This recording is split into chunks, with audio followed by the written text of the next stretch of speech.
by'obutongole tusaako olunaku lwaleero munnaffe bamuggye mu ddwaliro Mulago ne bamuzaayo ebuzira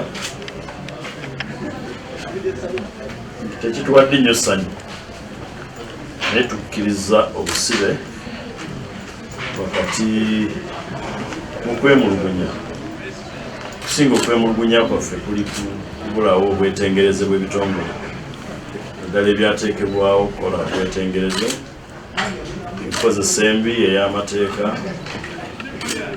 egakijjanya abatandikijjanyizibwa oba abatandivunaaniddwa abaze ebbanga wiiki emu ng'ajjanjabibwa mu ddwaliro e Mulago omukozeeko okunoonyereza abasawo bakoze bambi abasawo b'e Mulago bye basobola okukola ku bulamu bwe babikoze naye ng'era kiriya waliwo bye batasobola nga sayansi waabyo tannaba kutuuka wano ennyingo bbiri wansi bayita lamba nazo ne bazisanga nga zeetaaga replacement zeetaaga okujjamu era bateekemu byuma bye bimu naye ne zino ze baasooka okuteekamu zaseeseetuka zimuluma okukamala nga zeetaaga nazo okujjamu ate basseemu endala kubanga bazikyankalanye olwadduyiro bwe baamukozesa nga asukkiridde ku bulamu bwe tasobola kutuula wano nga si waggule bw'aba talina mpewo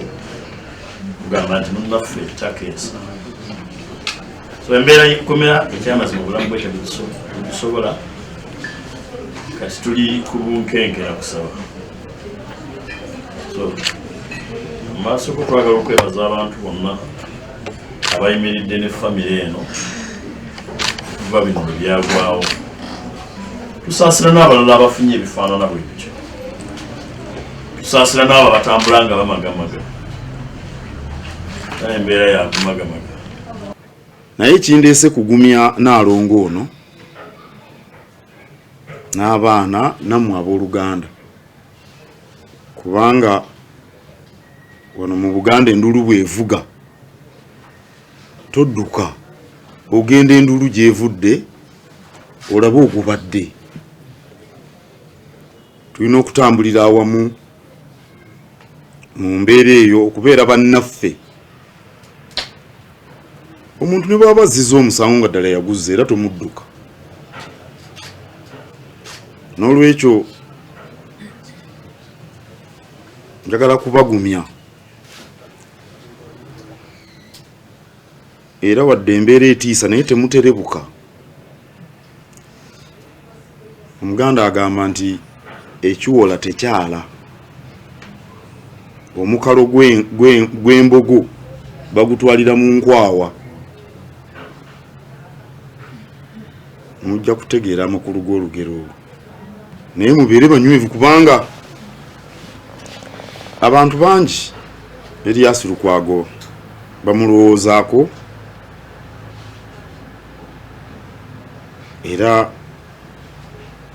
tetusobola kumwabulira mu kaseera kano akazibu kaalimu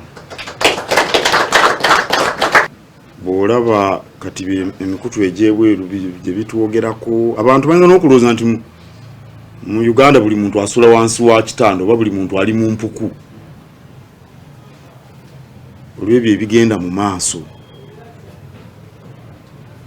nze nno nsaba abantu abalina obusungu ku bannaabwe bakkakkane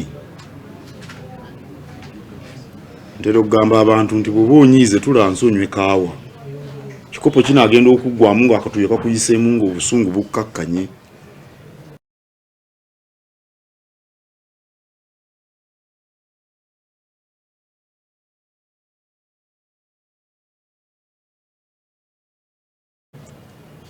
obusungu obw'ettumbiizi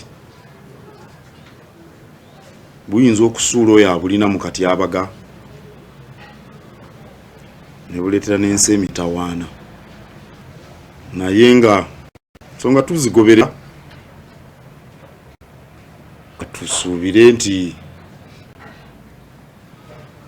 abo abamulinako obuvunaanyizibwa essaawa eno banaakola ekitaasa obulamu bwe naye n'eddembe lye ng'omuntu. Uganda eno nsi ntono si yemu ku nsi ennene bw'ozigerageranya ku mawanga amalala naye ekyali nnene ffenna tujyamu. Simanyi lwaki ono yeeraliikirira oli yeeraliikirira eri nga Uganda eno nnene. Ate n'ebigambo abantu bye boogera, ebigambo abantu nga babyogera, ebigambo bya ttaani, ebigambo bya bongolaani amannyo. Naye nze Lukwago ebbanga lye mulabidde okuggyako okwogera ki ekirala kyakola. Ye ekimuli ku mutima akyogera. Ekyo kirigemesa omuntu omulala yenna okwebaka.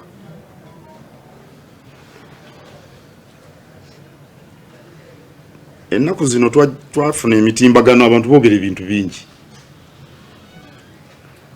Ffenna batuwogerera temubiraba. Naye twebaka.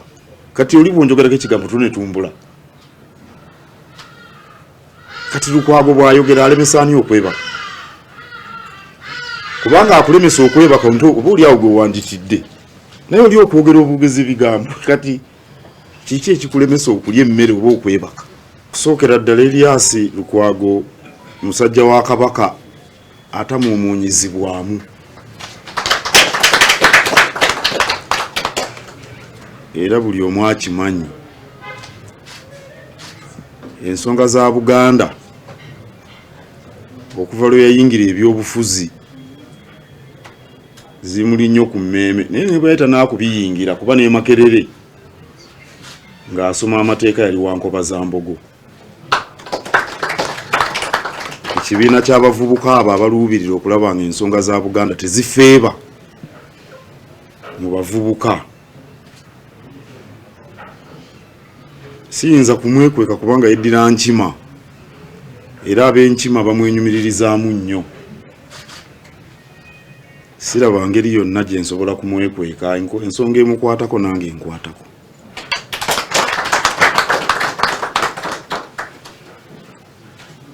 Nakomyewo nnaku ntono emabega, naye bwe nawulira nti nno bagambye nti ajja kudduka ate naseka busesi. Omuntu nga Lukwago ayinza okudduka, adduka alagewa. Ate era nti ajja kutaataaganya okunoonyereza, naye ate ndoza bwe baamukwatira nga balina bye bazudde, kati ate byanaataataaganya bye biriwa.